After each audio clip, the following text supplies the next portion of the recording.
Vapi GIDC police station વિસ્તારમાં આવેલા fitness હબના member Sandeep રાજભરને આ જ જીમના અન્ય મેમ્બરોએ ધોકા લાકડી અને પાઇપ વડે જીમની બહાર માર મારવાની ઘટના બનેલી. આ ઘટનાની જાણ પોલીસને થતા તાત્કાલિક પોલીસ ઘટના સ્થળે પહોંચેલી અને ફરિયાદીની ફરિયાદમાં લખાયા પ્રમાણેની ફરિયાદ લીધેલી. ફરિયાદીએ ફરિયાદમાં 6 આરોપીના નામ લખાવેલા હતા. તમામ 6 આરોપીને વાપી જીઆઈડીસી પોલીસે તાત્કાલિક અસરથી ધરપકડ કરેલ છે.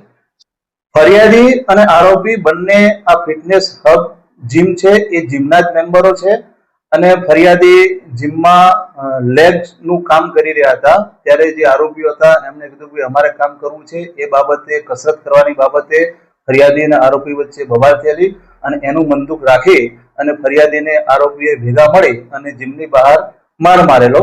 જે અંગે જીઆઈડીસી પોલીસને જાણ થયેલી. પોલીસ ઘટના સ્થળે પહોંચી અને ફરિયાદીની રાયોટિંગની ફરિયાદ દાખલ કરેલ છે. આરોપીની ધરપકડ કરેલ છે અને આરોપીની રિમાન્ડ લેવાની કાર્યવાહી ચાલુ છે. समाचार वलसाड चैनल को सब्सक्राइब, लाइक और शेयर करें। धन्यवाद।